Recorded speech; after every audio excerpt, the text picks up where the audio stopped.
Number 1 speaker, number 2 deputy speaker, number 3 chairman, number 4 deputy chairman and number 5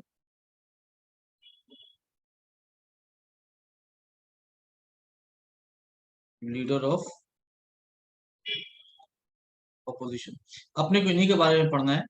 ये दोनों सिर्फ लोकसभा में होगा, ये दोनों सिर्फ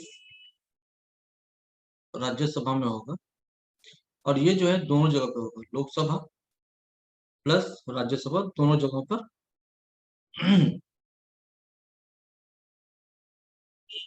ये होगा। तो अब एक एक करके पढ़ते हैं स्पीकर के बारे में या डेप्यूटी स्पीकर एंड इस तरह के सारे लोगों के बारे में। अपना जो मेन टॉपिक है, पहला जो सबसे ज्यादा टॉक ऑफ द एग्जाम होगा वो होगा स्पीकर। आर्टिकल 93 में स्पीकर और इस तरह डेप्यूटी स्पीकर के बारे में कहा गया। याद रखिएगा, जहां जहां पर स्पीकर की बात है वहीं वहीं पे डेप्यूटी स्पीकर की बात भी कही गई है।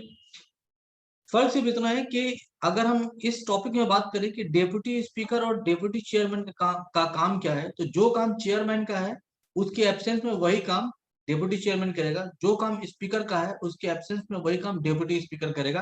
तो इन दोनों के बारे में, दैट इज 2 और 4 के बारे में अलग से पढ़ने का अपने पास कुछ नहीं है, सिवाय इसके कि इनका इलेक्शन कैसे होता है वो थोड़ी देर में देख लेते हैं। अब यहाँ पर जो स्पीकर और डेप्यूटी स्पीकर की बात की गई है, इसके पहले कि हम स्पीकर की बात करें, आपके सामने एक और बात रखते हैं जिसका नाम है प्रोटेम स्पीकर, और एक है स्पीकर प्रोटेम। ना प्रोटेम स्पीकर क्या है? जब फर्स्ट टाइम लोकसभा असेंबल होता है तो लोकसभा में जो मेंबर्स है उनके लिए कहा गया है कि अगर वो ओथ नहीं लेंगे तो बिजनेस ऑफ द हाउस में ट्रांजैक्शन पार्टिसिपेट नहीं कर सकते। और स्पीकर कैसे आएगा? स्पीकर को बोला गया है आर्टिकल 93 में कि जैसे ही लोकसभा पहली मर्तबा असेंबल होता है तो उसके मेंबर्स आपस में से किसी एक आदमी को इलेक्ट करेंगे स्पीकर, और एक आदमी को इलेक्ट करेंगे उसके बाद डेप्यूटी स्पीकर को। क्लियर? तो अब जब मेंबरशिप की बात आई तो मेंबरशिप तो इलेक्शन जीतते मिल गया, लेकिन हाउस के बिजनेस में पार्टिसिपेशन की बात आएगी तो विदाउट ओथ पॉसिबल नहीं है। तो प्रेसिडेंट एक प्रोटेम स्पीकर का अपॉइंटमेंट करेगा। और याद रखिएगा यहाँ पे अपॉइंटमेंट टर्म यूज कर रहा हूँ, स्पीकर या डेप्यूटी स्पीकर के मैटर में इलेक्शन होगा। ठीक है? तो प्रोटेम स्पीकर का काम क्या है? बोलेगा भाई तुम एक काम करो, सबसे पहले तुम सबका ओथ दिलाओ, conduct oath taking ceremony. Lok Sabha की बात चल रही है, ठीक है? सबको ओथ दिलाएगा, लगे हाथ बोलेगा एक काम करो भाई तुम इलेक्शन भी करवा दो। किसका? Election of the speaker and the deputy, इन दोनों का इलेक्शन करा दीजिए। पहले स्पीकर का इलेक्शन होगा, उसके इलेक्शन के बाद डेप्यूटी स्पीकर का इलेक्शन होगा। जैसे ही इलेक्शन काम कंप्लीट हो गया, प्रोटेम स्पीकर अपनी ड्यूटी से रिलीव हो जाएगा। वो जनरली सीनियर मोस्ट मेंबर होता है हाउस का, तो वो वापस जाके अपने हाउस में बैठ जाएगा। ना जब हम बात करते हैं स्पीकर प्रोटेम की, तो जब स्पीकर और डेप्यूटी स्पीकर का इलेक्शन हो चुका है, फॉर एनी रीजन ये दोनों ही एब्सेंट है, तो फिर प्रेसिडेंट इस काम के लिए, हाउस के बिजनेस को चलाने के लिए फिर से एक आदमी का अपॉइंटमेंट करेगा, और इस आदमी का नाम अब देगा स्पीकर प्रोटेम। तो फर्क ये है कि प्रोटेम स्पीकर स्पीकर और डिप्टी स्पीकर के आने से पहले आ रहा है। इसका मेन काम ये है ओथ टेकिंग सेरेमनी को कंडक्ट करना। प्रोटेम स्पीकर, इसका स्पेशल कोई काम नहीं है, to run the business of the house. और ये कैसे चलाएगा? जैसे स्पीकर चलाया था, business of the house. Unfortunately बहुत सारे बुक्स में प्रोटेम स्पीकर को ही दोनों ड्यूटी दे दी गई है, बट ऑफिशियली ऐसा नहीं है। ऑफिशियली दोनों अलग अलग डेजिग्नेशन है, अलग अलग वक्तों पे एप्लीकेबल है, दोनों का काम है। तो आपके एग्जाम में हो सकता है कि दोनों अलग अलग आए, चांसेस बहुत कम है। चाहे वो अपॉइंटमेंट, चाहे वो conduct of oath taking ceremony बोले, या फिर इस कंडीशन को बोले कि बिजनेस को रन करना in absence of speaker and deputy speaker, कौन काम करेगा? आपका आंसर होगा प्रोटेम स्पीकर, या स्पीकर प्रोटेम, कोई भी एक ही देने वाला है। अगर दोनों देता है तो बी अटेंटिव, थोड़ा अलर्ट रहिए, दोनों का अलग अलग आंसर है।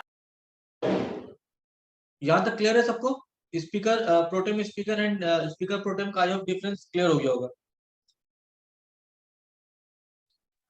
Yes sir. ओके, अब बोला गया है कि जब स्पीकर स्पीकर का टर्म कितने दिन का होगा? देखो, स्पीकर का टर्म कोई फिक्स नहीं है, जब तक हाउस है तब तक वो रहेगा, तो ज्यादा से ज्यादा 5 साल तक रह सकता है। नेक्स्ट टॉपिक अपना है स्पीकर का रेजिग्नेशन। तो बोला गया कि रेजिग्नेशन कैसे होगा? दो चीजें हो सकती है, रेजिग्नेशन और टर्मिनेशन, मतलब एक्सपल्शन। रेजिग्नेशन में बोला गया है कि स्पीकर डेप्यूटी स्पीकर को रिजाइन करेगा, और डेप्यूटी स्पीकर स्पीकर को करेगा। अब ये दोनों को रिजाइन करना है तो मेरे को पता नहीं कैसे करेगा, अभी तक हम इसे पढ़े नहीं है, लेकिन सिंपल केस में बोला गया है कि अगर स्पीकर रिजाइन कर रहा है तो डेप्यूटी स्पीकर को एड्रेस करेगा, और डेप्यूटी स्पीकर अगर रिजाइन कर रहा है तो वो अपना रेजिग्नेशन एड्रेस किसको करेगा? स्पीकर को करेगा। आई होप यहाँ तक कोई दिक्कत नहीं रही होगी।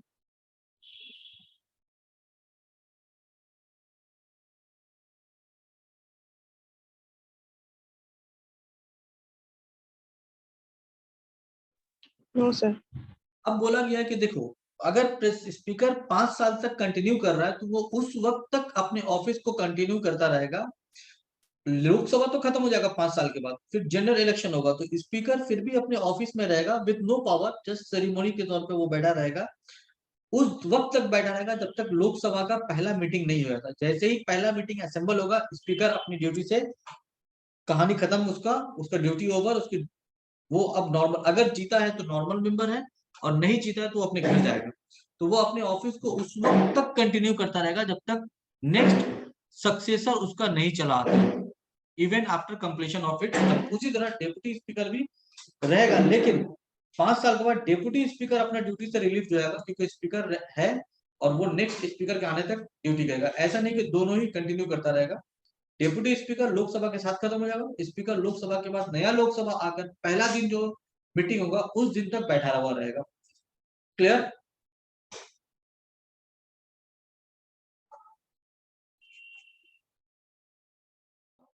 स्पीकर के रिमूवल के लिए बोला गया, नंबर 1, आपको उसको 14 डेज का नोटिस देना पड़ेगा।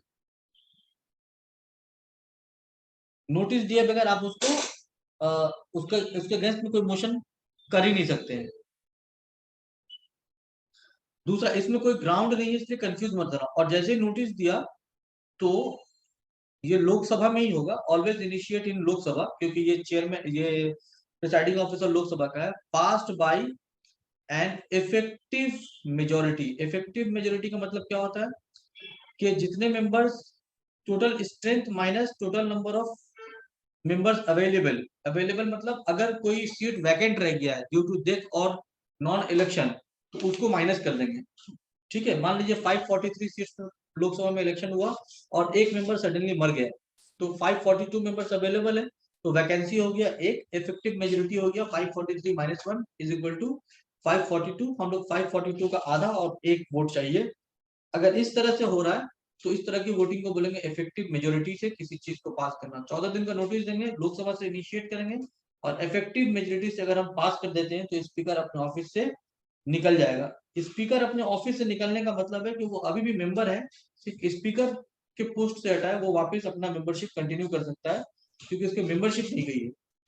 सेम प्रोसेस डेप्यूटी स्पीकर के लिए भी फॉलो किया जाएगा। अगर उसको भी रिमूव करना है तो 14 दिन का नोटिस और इफेक्टिव मेजोरिटी से पास करना पड़ेगा। नोटेबल चीज यहाँ पर यह है कि जब किसी स्पीकर या डेप्यूटी स्पीकर के अगेंस्ट में कोई रेजोल्यूशन मूव कराया जाएगा तो वो उस रेजोल्यूशन का प्रिसाइडिंग ऑफिसर नहीं बन सकता। क्लियर? अपने खिलाफ किसी भी मोशन का वो प्रिसाइडिंग ऑफिसर नहीं होगा। वन कांट बी अ जज of its own case. Oath by the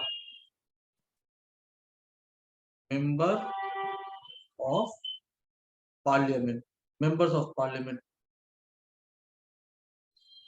कि कोई भी मेंबर ऑफ द पार्लियामेंट है वो उस वक्त तक हाउस के बिजनेस में पार्टिसिपेट नहीं कर सकता है जब तक वो ओथ नहीं ले ले, या आर्टिकल 19 में बोला।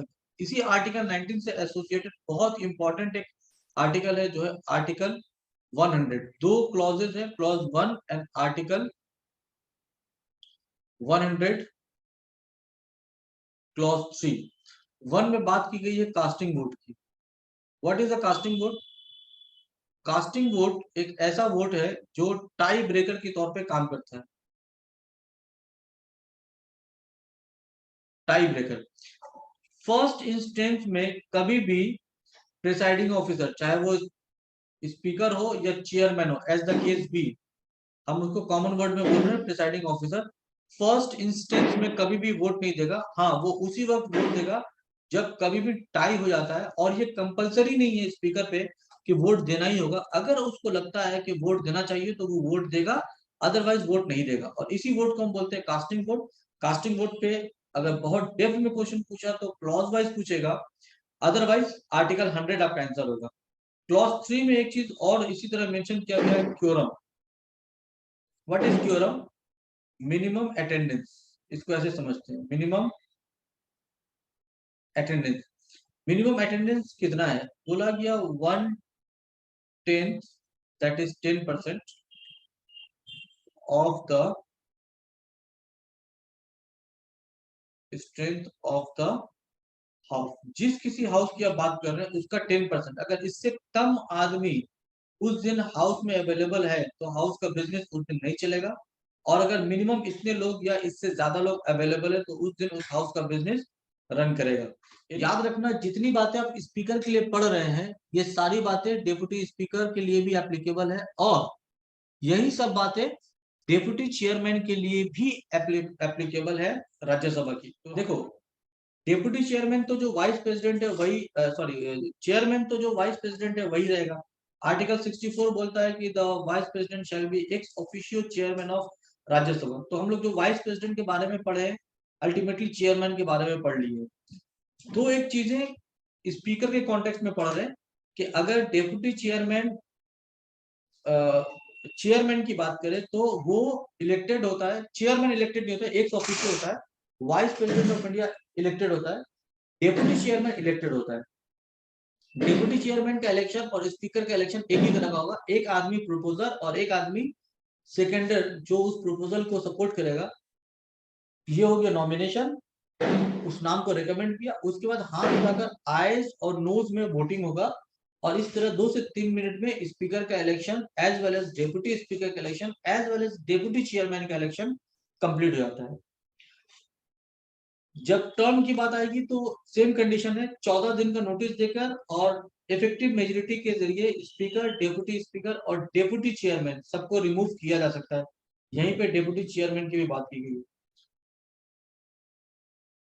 लेकिन जब चेयरमैन के रिमूवल की बात आएगी तो हम लोगों ने वाइस प्रेसिडेंट के मैटर में पढ़ा था कि इफेक्टिव मेजोरिटी से राज्यसभा में और सिंपल मेजोरिटी से लोकसभा में पास कराना पड़ेगा। इनके मैटर में सिर्फ जो हाउस कंसर्न है उसी में 14 दिन का नोटिस देना पड़ेगा। चेयरमैन है तो राज्यसभा, बाकी दोनों है तो लोकसभा। आर्टिकल 100 दोनों पे एप्लीकेबल है, चाहे वो हम इसलिए प्रिसाइडिंग ऑफिसर लिखें, चाहे वो चेयरमैन हो या स्पीकर हो, उन दोनों के लिए एप्लीकेबल है क्योरम एंड कास्टिंग। एक चीज और थी, सैलरी। सैलरी किसकी? स्पीकर की सैलरी, डेप्यूटी स्पीकर की सैलरी, डेप्यूटी चेयरमैन की, ये तीनों की सैलरी मेंशन की गई है। और भी एक आदमी है वो इंटरेस्टिंग किया गया, वो है चेयरमैन ऑफ राज्यसभा। ठीक है, तो अब थोड़ा सोच के देखो कि जो चेयरमैन है वही तो वाइस प्रेसिडेंट है, तो वाइस प्रेसिडेंट का नाम नहीं लिख के चेयरमैन का नाम लिखा गया है। इससे कंक्लूजन ये ड्रॉ किया गया कि वाइस प्रेसिडेंट ऑफ इंडिया की कोई सैलरी नहीं होती है। No salary for the vice president of India. He draws salary in capacity of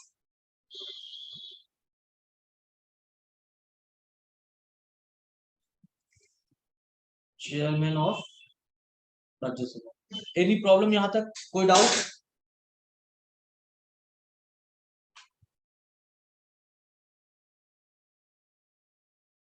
किसी का कोई डाउट है? No sir. तो आज का क्लास यहीं तक कंक्लूड करते हैं हम लोग। ये सारे टॉपिक्स कवर हो गए हैं, ठीक है? Thank you sir. Okay, thank you very much.